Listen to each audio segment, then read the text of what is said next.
అందరికీ నమస్కారం. Welcome to live news. మార్చి 8 అంతర్జాతీయ మహిళల దినోత్సవం. అయితే ఈ మహిళల దినోత్సవం నాడు అసలు ఆ దినోత్సవంకు ఉన్నటువంటి ప్రాముఖ్యత ఏంటి, ఇది ఎప్పుడు మొదలైంది, కేవలం ఈ మహిళల దినోత్సవం జరుపుకోవడానికి గల ఆవశ్యకత ఏంటి, మొత్తంగా దీని గురించి పూర్తి వివరాలు తెలుసుకునే ప్రయత్నం చేద్దాం. మనతో ఉన్నారు డాక్టర్ కమ్మెల శ్రీధర్ గారు, ప్రముఖ robotic surgeon and kidney transplant surgeon, మరియు 11 ప్రపంచ రికార్డుల గ్రహీత అయినటువంటి డాక్టర్ కమ్మెల శ్రీధర్ గారు. సార్ నమస్కారం అండి. నమస్కారం సార్. అంతర్జాతీయ మహిళల దినోత్సవం రేపు మార్చి 8. అవునండి. అయితే అసలుకి ఇది ఎప్పుడు మొదలైంది, అసలు మహిళా సాధికారం అని చెప్పేసి మనం వింటూ ఉన్నాం. మహిళల సాధికారత సాధించామా లేదా, అసలు మహిళలకి స్పెషల్గా ఈ డే ఎందుకు వచ్చిందంటారు, దీని వెనుకున్నటువంటి రహస్యాలు అనుకోవాలో ఏమనుకోవాలో, ఎప్పుడు మొదలైంది, మొత్తంగా ఈ మహిళల దినోత్సవం గురించి మీరేమంటారు? మంచి ప్రశ్న అండి. ఎందుకంటే మార్చి 8వ తారీఖు మనం అందరం కూడా అంతర్జాతీయ మహిళా దినోత్సవంగా సెలబ్రేట్ చేసుకోబోతున్నాం. మనకు అనేక పండుగలు తెలుసా అండి. కొన్ని పండుగలు కొన్ని దేశాలు జరుగుతాయి, కొన్ని పండుగలు కొన్ని రాష్ట్రాల్లో జరుగుతాయి, కొన్ని పండుగలు కొన్ని గ్రామాల్లో మాత్రమే జరుగుతాయి. కానీ ప్రపంచంలో ఉన్నటువంటి అన్ని ఖండాల్లో, అన్ని దేశాల్లో, అన్ని సమాజాల్లో, అన్ని గ్రామాల్లో, అన్ని తండాల్లో, అన్ని అడవుల్లో ఎక్కడ మానవాళ్ళు ఉంటుందో అక్కడ అంతా జరుపుకునేటువంటి పండుగ అంతర్జాతీయ మహిళా దినోత్సవం. ఎందుకంటే మహిళలు లేనిదే జీవం లేదు, మహిళలు లేనిదే గమనం లేదు, మహిళలు లేనిదే సృష్టిలో జీవం లేదు, మహిళలు లేనిదే సృష్టి లేదు.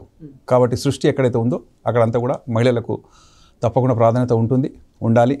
వారి యొక్క స్పెషల్ దినంగా వారిని మనం గౌరవించే విధంగా, వారు చేస్తున్నటువంటి ఆ సేవల్ని గుర్తించే విధంగా, మనం వారికి మనోధైర్యం నింపే విధంగా ఉన్నటువంటి ఈ రోజు 1911లో మొట్టమొదటిసారి అంతర్జాతీయ ఉమెన్స్ దినోత్సవంగా పేరు పొందింది. ఎందుకు అలా జరిగింది, దాని వెనుక ఉన్నటువంటి పోరాట పటిమ ఏంటి అది చూద్దాం. 1908లో అమెరికాలో ఉన్నటువంటి సోషలిస్ట్ పార్టీ ఆఫ్ ఇండియా వాళ్ళు మహిళలు అందరూ కూడా ఒక ఉద్యమం చేశారు. అదేంటంటే మాకు పని గంటలు తగ్గించాలి, మా శాలరీ పెంచాలి, పురుషులతో సమానంగా ఇవ్వండి, మాకు ఓటు హక్కు ఇవ్వండి.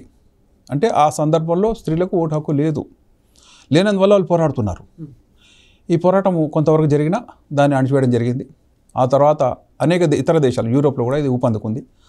1910లో జర్మనీ లోపల క్లారా జెట్కెన్ అనే మహిళా నాయకురాలు ఉవ్వెత్తున ఎగిసిపడేటువంటి ఆ ఉద్యమాన్ని తట్టుకోలేక ఆ మరుసటి సంవత్సరం కొద్ది నెలల్లోనే వాళ్ళు దీని అంతర్జాతీయ మహిళా దినోత్సవంగా ప్రకటించారు. దీని యొక్క ఉద్దేశం ఏంటి అంటే, వివక్ష లేనటువంటి సమాజం, స్త్రీల పట్ల ఎటువంటి అకృత్యాలు కానీ, అరాచకం కానీ, లేక పక్షపాతం కానీ, వాళ్లకు సాధికారత పెంపొందించే విధంగా, సామాజికంగా, ఆర్థికంగా, రాజకీయంగా, సాంస్కృతికంగా కూడా వాళ్లకు చక్కటి ప్రాధాన్యత ఇచ్చే విధంగా ఆ ఉద్దేశంతో మొదలైంది. అది అయిన తర్వాత ఇప్పటికి 113 వసంతాలు జరిగినాయి. అయినప్పటికీ కూడా అది నిజంగా జరిగిందా లేదా, జరగబోతుందా, ఎప్పటికీ అది వాస్తవ దృష్టికోణంలో అది సాధ్యమవుతుంది, అన్ని దేశాల్లో కూడా సాధికారత జరిగిపోయిందా, స్త్రీలందరూ సమానంగా సంతోషంగా ఉన్నారా అనే దాని మీద సర్వే జరిగింది. 1975లో WHO అండ్ యునైటెడ్ నేషన్స్లో బీజింగ్లో జరిగిందండి ఆ మీటింగ్. దాన్ని బీజింగ్ డిక్లరేషన్ అంటారు. వాళ్ళు 5 విషయాలు పొందుపరిచారు.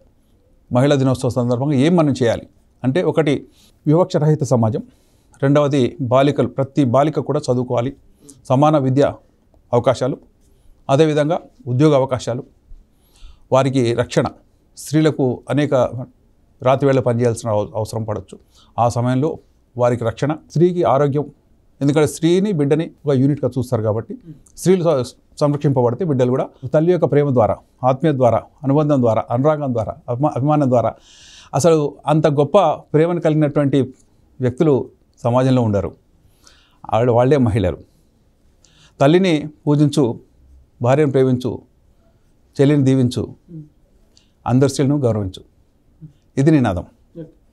అయితే రాజకీయం కూడా వీళ్ళకి ప్రాతినిధ్యం ఉండాలి.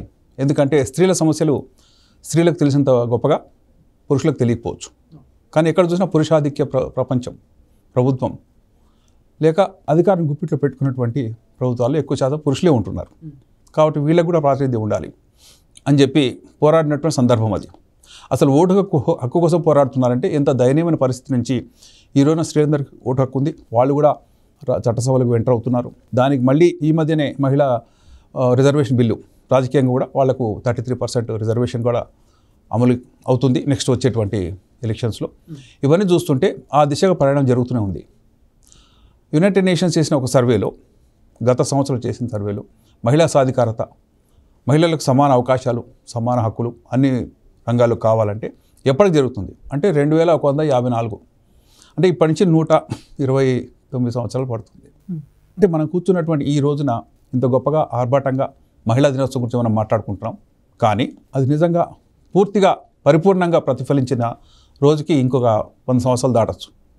ఎందుకలా అంటే సమాజంలో పేరుకుపోయినటువంటి ఒక పురుషాధిక్యత, అహంకార ధోరణి, అధికారం గుప్పిట్లో పెట్టుకున్న కొంతమంది ఛాందసవాదులు, దాన్ని విడిచిపెట్టడానికి ఒప్పుకున్నటువంటి కొంత సంకుచిత స్వభావులు, వీళ్ళందరి యొక్క కుట్రలు వెరసి ఇంకా అది కార్యరూపం దాల్చలేదని, దానికి చాలా టైం పడుతుందని. అయితే ఈరోజు మనం ఏం చేయాలి? ఎందుకంటే ఎత్ర నారాయణతో పూజ్యంతే రమంతే తత్ర దేవత. ఎక్కడైతే స్త్రీలు పూజింపబడతారో, గౌరవింపబడతారో అక్కడ దేవతలు నడయాడుతుంటారు.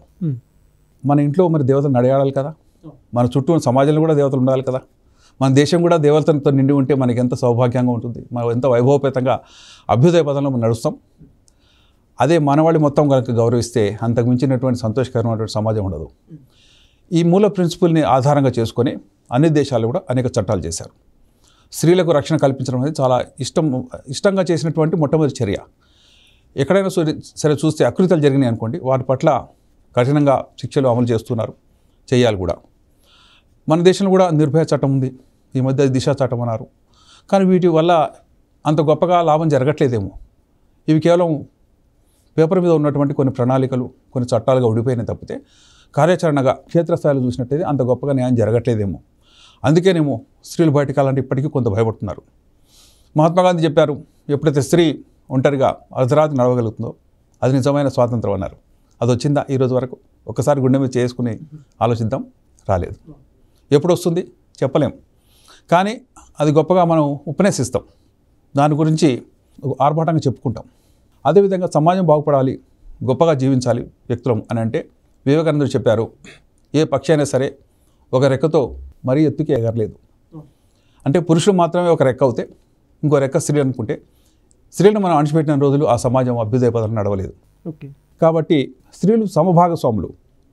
ప్రతి మంచిలోనూ, ప్రతి కష్టంలోనూ, ప్రతి పోరాటంలోనూ వారి యొక్క పాత్ర అద్వితీయం, అనితర సాధ్యం, అమోఘం. ఎందుకంటే సృష్టిలో జన్మని ఇవ్వగలిగినటువంటి ఏకైక వ్యక్తి స్త్రీ. ఎంతమంది పురుషులు ఎంత అధికత ప్రదర్శించినా ఒక బిడ్డకు జన్మని ఇవ్వలేకపోయారు. ఎక్కడైతే మానవాళి మనుగడ ఇంతకాలం చూద్దాం, ఇన్ని సమాజాలు ఉన్నాయి, ఇన్ని దేశాలు ఉన్నాయి, కానీ ఎక్కడ మానవాళి అంతరించిపోయే సందర్భం లేదు. అంటే స్త్రీలు జన్మని ఇస్తూనే ఉన్నారు. వారికి ఎన్ని కష్టాలున్నా సరే, వారికి ఎన్ని సమస్యలున్నా సరే, ఎంత అణిచిపెట్టబడినా సరే ఇంకా వాళ్ళు కంటూనే ఉన్నారు, కానీ పెంచుతూనే ఉన్నారు, ప్రేమను పంచుతూనే ఉన్నారు. మరి అలాంటి గొప్ప హృదయం గల ఆ స్త్రీలకు మనం ఏం చేయాలి అంటే వారికి చక్కటి ప్రదేశాన్ని, ఎదిగే అవకాశాన్ని ఇవ్వాలి, వారికి అడ్డంకులు తొలగించాలి. అలాంటి అడ్డంకులు అంటే వాటిని విచ్ఛిన్నం చేయాలి. అది ఎవరు చేయాలి? పురుషులు చేయాలి. చాలామంది అనుకుంటూ ఇంటర్నేషనల్ ఉమెన్స్ డే నాడు ఉమెన్ని మాట్లాడిచ్చేసేస్తే వాళ్ళు ఏమనుకుంటే చెప్పేసి సరిపోతుందని. వాళ్ళు పోరాడుతుంది ఎవరితో?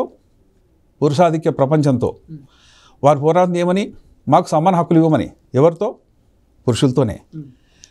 ఎవరి యొక్క ఆలోచన దృక్పథం మారాలి? స్త్రీలదా పురుషులదా? అంటే పురుషులదే. స్త్రీలు గొప్పగా రాణిస్తున్నారు అన్ని రంగాల్లో. అద్భుతంగా గమనించి చూస్తే అనేక కాంపిటేటివ్ ఎగ్జామ్స్లో ఏ ర్యాంక్స్ అని నీట్ చూడండి, యూపీఎస్సీ చూడండి, 70%, 60-70% వరకు టాప్ ర్యాంకర్స్ అమ్మాయిలు ఉంటున్నారు. ఎందుకంటే అక్కడ వివక్ష లేదు, ర్యాంక్ ఎవరికి వస్తే వాళ్ళకి ఇచ్చేస్తారు. అందులో రిజర్వేషన్ కూడా లేదు మహిళలకు. అంటే దాని అర్థం ఏంటి అంటే మేధా సంపత్తి పుష్కలంగా కాదు, వారికి ఉన్నట్టు శక్తి సామర్థ్యాలు కోకొల్లలు. వారిలో ఉన్నటువంటి మహిళా మూర్తులు అయితే అద్భుతమైనటువంటి కీర్తి ప్రదర్శనలు సంపాదించి పెట్టారు. మనకు ఉన్నటువంటి కల్పనా చావ్లా కానీ, సానియా మిర్జా కానీ, సైనా నెహ్వాల్ కానీ, పివి సింధు కానీ, సుధామూర్తి గారు కానీ, ఇందిరా నూయి గారు కానీ, అరుణిమా సిన్హా కానీ వారి రంగాల్లో అత్యంత గొప్పగా రాణించారు. అవురా? ఇంతటి పోరాట పటిమ, ఇంతటి పట్టుదల, దృఢ నిశ్చయము, దృఢ సంకల్పం, వారిలో ఉన్నటువంటి ఆ వజ్ర సంకల్పం చూసి ప్రపంచమే అవురా ముక్కును వేలేసుకొని చప్పట్లు కొట్టక తప్పలేదు. అంటే అలాంటి గొప్ప స్త్రీలు ఉన్నటువంటి వారిలో వివక్ష అనేది తగదు. ఎట్టి పరిస్థితి మన రాజ్యాంగంలో కూడా ఉందండి, వివక్ష ఎక్కడ ఉండకూడదు. మనం గమనిస్తే ఆ రాజ్యాంగంలో భారతరత్న డాక్టర్ బిఆర్ అంబేద్కర్ రాసిన రాజ్యాంగంలో 14 ఆర్టికల్ నుంచి 19 వరకు ఉన్నది సమానత్వం గురించి రాశారు.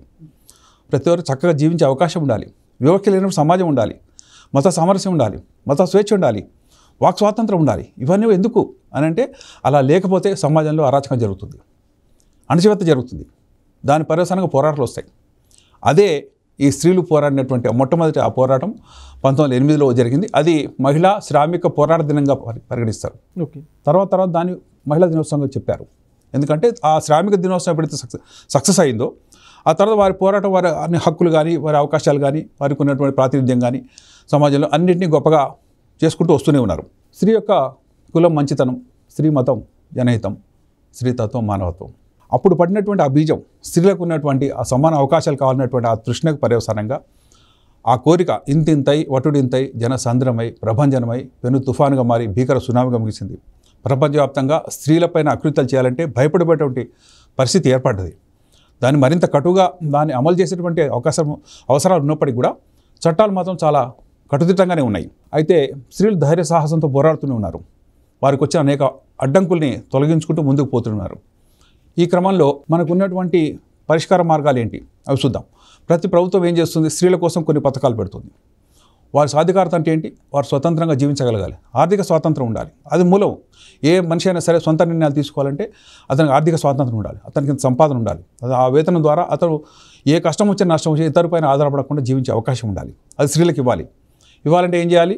వాళ్ళకు కూడా అవకాశం, ఉద్యోగం రావాలి. ఉద్యోగం రావాలంటే ఏం కావాలి? విద్య కావాలి. అయితే దీన్ని లేనటువంటి వాళ్ళ కోసం రకరకాల స్కీమ్స్ పెట్టారు. పొదుపు అనేది ఒక ఉద్యమం, పొదుపు అనేది ఒక జాతీయత, పొదుపు అనేది ఒక దేశభక్తి, పొదుపు అనేది ఒక డ్వాక్రా యొక్క ఉద్యమం. మహిళలకు వడ్డీ లేని రుణాలు ఇవ్వడం దేనికి అంటే దాని ద్వారా వాళ్ళు సాధికారం సంపాదిస్తారు, ఆర్థికంగా స్వాతంత్రం వాళ్ళు చేసుకోగలుగుతారు. తద్వారా తమ సంసారాన్ని మరింత మెరుగ్గా ఉన్న స్థాయి నుంచి ఉన్నత స్థాయికి ఎగబాకగలుగుతారు. బిడ్డలు గొప్పగా చదివించుకోగలుగుతారు. ఏ తల్లి అయినా సరే నిస్వార్థ జీవి, తన బిడ్డలు బాగా చదువుకోవాలని తన ప్రాణాన్ని పణంగా పెట్టి పోరాడుతూనే ఉంటుంది. తండ్రి పాత్ర తనకున్నప్పటికీ కూడా బిడ్డలు ఎప్పుడైనా సరే తల్లికే తప్పకుండా అటాచ్ అయి ఉంటారు. ఎందుకంటే ఆమె మొట్టమొదటి గురువు. ఆమె జన్మనిస్తుంది, పాలిస్తుంది, పెంచి పెద్ద చేస్తుంది.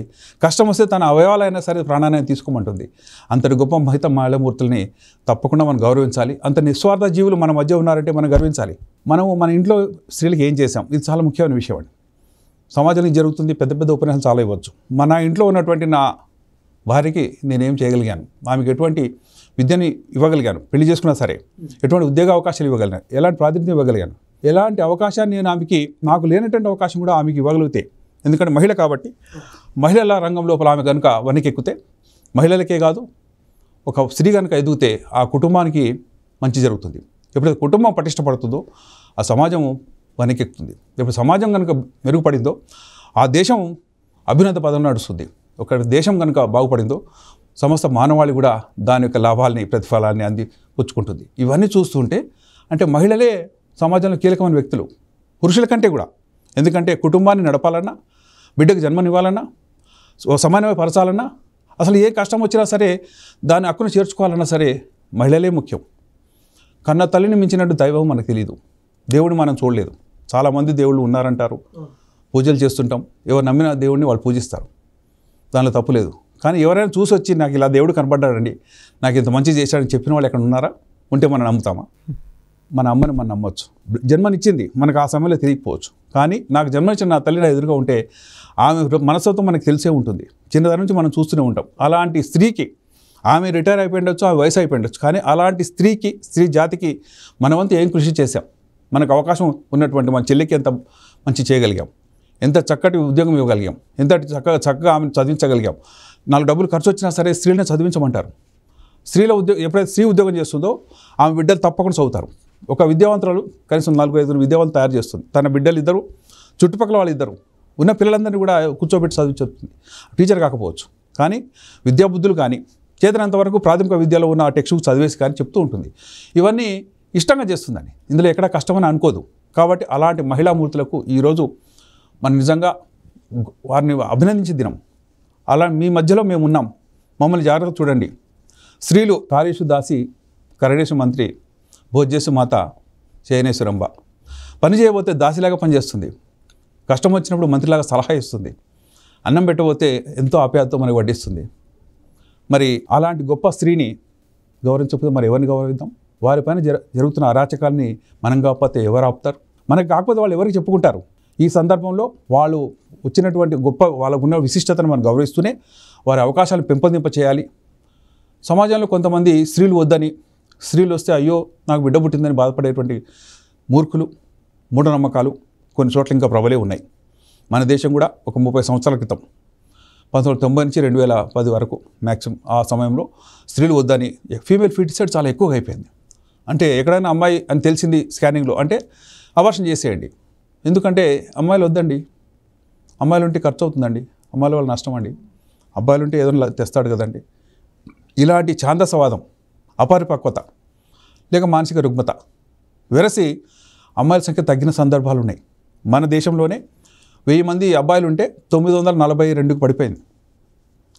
ఆ సమయం లోపల ప్రభుత్వం కానీ స్వచ్ఛంద సంస్థలు కానీ మాలాంటి సామాజిక సంస్కర్తలు కాకపోయినా సామాజికవాదులు మేమేం చేస్తున్నాం, సమాజంలో ఎక్కడ కూడా అరాచకం జరగకూడదు, అసమానతలు ఉండకూడదు, వివక్ష అనేది తొలగిపోవాలి, తద్వారా సమాజం మెరుగుపడాలి. ఇంతకు మించినటువంటి స్వార్థం ఎవరికి లేదు. ఆ సమయం లోపల ఒక డాక్టర్గా నేను రోబోటిక్ సర్జన్ అండి, కిడ్నీ ట్రాన్స్ప్లాంట్ సర్జన్, మేము ఇన్ఫర్టిలిటీ స్పెషలిస్ట్ని కూడా. నాకు తెలుసు ఎక్కడ స్కానింగ్ చేస్తే ఎవరు అమ్మాయిని చెప్పేస్తున్నారో, ఎక్కడ అబార్షన్ అవుతుందో. దానికోసం ప్రభుత్వం వారు కూడా స్ట్రిక్ట్గా కొన్ని యాక్ట్స్ తీసుకొచ్చారు, PNDT యాక్ట్ అని చెప్పి. స్కానింగ్ చేసిన చోట 80% అమ్మాయి అబ్బాయి చెప్పరాదు, బాగుంది హెల్తీ బేబీ అని చెప్పొచ్చు, తప్పితే అమ్మాయిని చెప్పరాదు. అయితే ఆ చర్యలన్నీ ప్రతిఫలించి ముఖ్యంగా యూపీలో, పంజాబ్లో స్త్రీలు వద్దనుకొని 938 వరకు వెళ్ళిందండి స్త్రీల యొక్క సంఖ్య. అబ్బాయిలు 1000 మంది ఉంటే అది న్యూమరికల్ చూసుకుంటే 1000 నుంచి 938 దగ్గర కనపడవచ్చు మీకు, 60 అనుకుంటే. కానీ అది తీవ్రమైనటువంటి అసమానత. కొంతకాలానికి మహిళలు అంతరించిపోయే ప్రమాదం ఉంది. కాబట్టి కథన రంగంలో దుంకిన కథం సింహంలాగా పోరాడి వాళ్ళని మళ్ళీ ఈ రోజు వరకు తీసుకొస్తే కొన్ని చోట్ల పురుషులు 1000 ఉంటే అమ్మాయిలు 1012, 1028 అలాంటి రాష్ట్రాలు మళ్ళీ తయారైనాయి. కాబట్టి ఇప్పుడు అటువంటి ఆ మూఢనమ్మకాలు కొంతవరకు తొలగిపోయినాయి.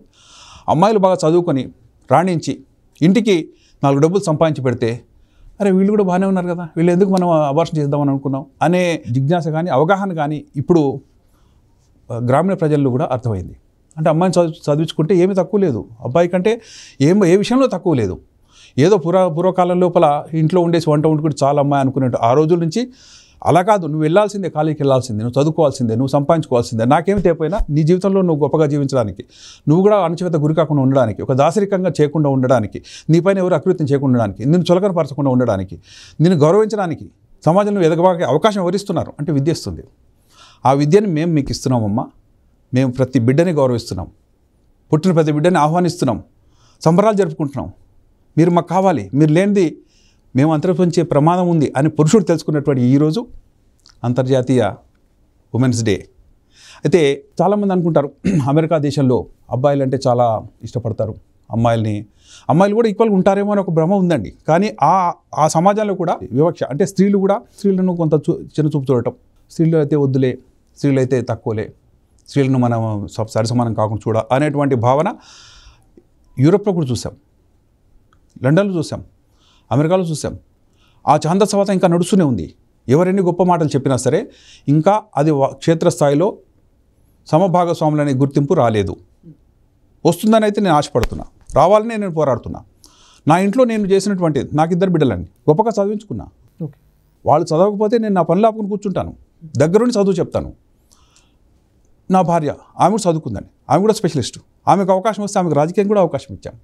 ఆమె ఎదుగుదలకు మేము పోరాడుతున్నాం. ఏ విధమైనా సరే ఆమె స్త్రీలకు ప్రాధాన్యం కావాలని నేను చెప్తున్నాను, లేక సమాజం చెప్తుంది. నా ఇంట్లో నేనేం చేశానని నన్ను ప్రశ్నించుకుంటే నేను గొప్పగానే చేశాను. నా భార్యకు అవకాశం ఇచ్చడం నేను మద్దతు ఇచ్చాను, నేను ముందుకెళ్ళమని చెప్పాను, రాణించమని చెప్పాము. అవసరమైన ప్రతిసారి ఆమెకు చేదోడవాడు ఉన్నాం, కష్టం వచ్చినప్పుడల్లా ఆమెకు వెన్నుదన్నుగా ఉన్నాం. అలా ఒక స్త్రీని పైకి తీసుకొచ్చిన చోట ఆ కుటుంబం బాగుపడుతుంది, ఆ సమాజం బాగుపడుతుంది. ఇది ఒక స్టాండింగ్ ఎగ్జాంపుల్గా ఉంటుందండి. మాటలకు పరిమితం కాకుండా ప్రతి పురుషుడు, ప్రతి అన్న, ప్రతి తండ్రి, ప్రతి తమ్ముడు ఇలా చేసినట్లయితే ఆ సమాజం నిజంగా మహిళలకు ఒక గొప్ప స్వర్గంగా ఉంటుంది. ఎప్పుడైతే స్త్రీలు సంతోషంగా ఉన్నారో అక్కడ తప్పకుండా వైభవపేతమైనటువంటి జీవితం ఉంటుంది. ఎట్టి పరిస్థితుల్లో అరాచకం కానీ, అణిచివేత కానీ, లేక వివక్ష కానీ లేకుండా చూస్తుంది. ఒక స్త్రీ కనుక ఇందిరాగాంధీ గారిని తీసుకోండి, ప్రధానమంత్రి అయ్యారు, మహిళ. అత్యంత సమర్థవంతంగా ఆమె నడిపినటువంటి విధానం మనకు తెలుసు. మరి ఆమె వచ్చినప్పుడు స్త్రీలకు ఏమేం చేయాలని ఎన్నో విధాలుగా ఆమె ప్రణాళిక రచించారు. గమనించి చూస్తే ఎన్టీఆర్ గారు, డ్వాక్రా మహిళలు, డ్వాక్రా సంఘాలు, చంద్రబాబు నాయుడు గారు, వడ్డీ లేని రుణాలు, మహిళల కోసం పథకాలు, స్త్రీ మహిళా శిశు సంక్షేమం అంటే తల్లికి బిడ్డకి కలిపినటువంటి పథకాలు ఇవన్నీ ఎందుకు చేస్తున్నారు? ఎందుకు అని అంటే ఎట్టి పరిస్థితుల్లో వాళ్ళు డబ్బు లేకపోవడం వల్ల వెనుకబాటుతనం ఉండకూడదు. మనం సహాయం చేద్దాం, వాళ్ళు ఆ కుటుంబాన్ని సహాయం చేసుకుంటే చాలు. సమాజం బాగుపడాలంటే స్త్రీ బాగుపడాలి అనే మూల సూత్రం ఆధారంగానే ఈ మొత్తం పథకాలు కానీ ప్రభుత్వ చట్టాలు కానీ చర్యలు కానీ ఉన్నాయి. ఆ చర్యలన్నీ కూడా ప్రతిఫలించాలని నేనైతే ఆశపడుతున్నా. అనతి కాలంలోనే స్త్రీల పట్ల వివక్ష తొలగిపోవాలని నేనైతే ఆశపడుతున్నా. ఒక 20-30 సంవత్సరాల లోపల పురుషులు స్త్రీలు సరిసమానంగా పనిచేసుకుని వారి ఉద్యోగ అవకాశాలు కానీ వారికి ఉన్నటువంటి వేతనాలు కానీ సరిసమానం అవ్వాలని నేనైతే ఆశపడుతున్నా. రాజకీయంగా స్త్రీలకు కూడా 50% రిజర్వేషన్ రావాలని. ప్రస్తుతం ఉన్నట్టు 33% అనేది గొప్పదే, అది ఏమాత్రం లేని సందర్భం కంటే ఇది గొప్పదే. కానీ అంతకు మించినటువంటి అవకాశాలు రావాలి. 33% ఉన్నప్పటికీ కూడా అంతకు మించినటువంటి ప్రాతినిధ్యం ఉండే అవకాశాలు కూడా వాళ్ళకు ఉండాలి. తద్వారా మహిళా సాధికారత అనేది మహిళలు కూడా చేసుకునే అవకాశం రావాలి. మహిళా సాధికారత పురుషులు ఇచ్చేది కాదండి, వాళ్ళు పోరాడి తెచ్చుకునేది. అందుకు అవకాశం చట్టసభలో ఉంది. అలాంటి చట్టసభల్లో గొప్పగా వారు రాణించగలగాలి. నేనైతే జోస్యం చెప్తున్నా, ఒక 30-40 సంవత్సరాల తర్వాత 2050 కల్లా 2055 కల్లా అసలు వివక్ష అనేది ఉండేదా? అది ఎప్పుడు ఉండేది మనకు తెలియదే అని భావితరాలు భావించాలని. మన పుట్టబోయే బిడ్డలు లేక అమ్మాయిలు ఆ తరాలు అసలు మా అమ్మమ్మని మా నాన్నమ్మని ఈ విధంగా వివక్ష ఉండేదట, మాకైతే చాలా చక్కగా ఉంది, అది హిస్టరీ బుక్లోకి వెళ్ళాలని. తద్వారా సమాజం అంతా కూడా నిత్యకాలను పచ్చతరంగా ఉండాలని. ఇప్పుడు ఈ సంవత్సరంలో ఇచ్చినటువంటి నినాదం ఏంటి? యునైటెడ్ నేషన్స్ అంటే మహిళా సాధికారత అంత వేగంగా జరగట్లేదు కాబట్టి దాన్ని స్పీడప్ చేయండి. యాక్సిలరేటెడ్ యాక్షన్ అనేది మోటో. అంటే ఏంటి? సత్వరంగా త్వరితగతిన మీరు ఆ దిశగా ప్రయాణించండి. దానికి రంగులు ఇచ్చారండి. అందులో 3 ఊదా రంగు అంటే స్త్రీల యొక్క పోరాట పటిమకు చిహ్నం, అది ఆకుపచ్చ రంగు నిత్య కళ్యాణ్ పచ్చతోరణం అనేటువంటి వారి స్వభావం, తెలుపు రంగు అది శాంతి సౌభ్రాతృత్వానికి నిదర్శనం. ఈ 3 కలగలిస్తే ఒక స్త్రీ పోరాడగలదు, అభ్యుదయ పదం నడిపించగలదు, శాంతిని కూడా నెలకొల్పగలదు. అలాంటి స్త్రీని మీరు కనుక నెత్తిని భుజాన్ని వేసుకుని పరిగెత్తారంటే మిమ్మల్ని మించినటువంటి ఉదాత్తమైన స్వభావం కలవాడే లేడు. కాబట్టి పురుషులారా మేల్కోండి, మీ కళ్ళకున్న గంతల వేతం తొలగించుకోండి. మీకు ఎవరైనా సరే మీ తల్లిదండ్రులు కానీ మీ తాత ముత్తాలు ఎవరైనా సరే సంకుచ స్వభావం కనుక నేర్పింటే మూఢనమ్మకాలు మీరు గురైతే వాటి నుంచి బయటపడండి. మీ స్త్రీని గౌరవించండి, మీ స్త్రీకి అవకాశం ఇవ్వండి. మీకే పనిచేస్తుంది తప్పితే ఆమె ఎదిగిన తర్వాత తన కుటుంబాన్ని వ్యతిరేకంగా పనిచేసిన స్త్రీలు లేరు. ఇది గమనించండి. వారు ఎంతైతే వాళ్ళని పైకి ఎగబాకే అవకాశం ఇస్తారో అంత గొప్పగా తిరిగి సేవ చేసేటువంటి అవకాశం మనకు దొరుకుతుంది. కాబట్టి అలాంటి స్త్రీని గౌరవించడం అనేది ఈరోజు యొక్క ప్రత్యేకత. ఏ పురుషుడు ఎక్కడున్నా సరే, ఏ స్త్రీ ఎక్కడున్నా సరే సంతోషంగా జీవించాలి. నేను ఈ సమాజం నందు సంతోషపడుతున్నా, ఈ ఉద్యోగం నేను ఎప్పుడైనా రాత్రైనా పగలైనా చేయగలుగుతున్నా, ఒంటరిగా నేను వీధిలో నడవగలుగుతున్నా, ఏ పురుషుడు యొక్క సపోర్ట్ లేకుండా నేను వెళ్ళగలుగుతున్నా, నా అన్న ఎక్కడున్నా నా తమ్ముడు ఎక్కడున్నా ఎత్తుక్కుని రోడ్డు మీద వచ్చేటువంటి ఆ దుస్థితి నుంచి నేను బయటపడ్డా అని గొప్పగా చెప్పగలిగిన రోజు మాత్రమే ఈ కథన రంగంలో కొదమ సింహాల పోరాడినటువంటి ఆ జర్మనీలో ఉన్న క్లారా జెట్కిన్స్ యొక్క నినాదంతో ఈరోజు వరకు స్త్రీల పోరాటం అనేది నిజంగా సఫలీకృతం అవుతుందని, ఇది మరింత పెంపొందింపబడి ప్రపంచ దేశాలు, ప్రపంచ అధినేతలు కూడా తల వంచి దానికి సలాం కొట్టాలని, ఆ సమాజంలో మనందరం కూడా జీవించాలని, వైభవపేతంగా శోభాయమానంగా మన సమాజం తీర్చిదిద్దడంలో స్త్రీల పాత్ర అనితర సాధ్యమని, పురుషుల కంటే కూడా ఎక్కువగా సేవ చేసే అవకాశం స్త్రీలకు ఉందని, అలాంటి స్త్రీని గౌరవిస్తే నిజమైన పురుషుడిగా కానీ నిజమైన వ్యక్తిగా కూడా మిమ్మల్ని మీరు గౌరవించుకునే అవకాశం వస్తుందని వాళ్ళందరికీ మరొకసారి మనం అభినందిస్తూ, జై మహిళా శక్తి, జై మహిళా అగ్రేసర్లు, జై హింద్. నిజంగా సార్ చాలా చక్కగా చెప్పారు. మహిళా మూర్తుల గురించి, వాళ్ళ గొప్పతనాల గురించి కూడా మీదైన శైలిలో చక్కగా వివరించారు. మరొకసారి అంతర్జాతీయ మహిళా దినోత్సవ శుభాకాంక్షలు ముందస్తుగా తెలియజేసుకుంటున్నాం. Thank you. Please subscribe to Leo news for more videos.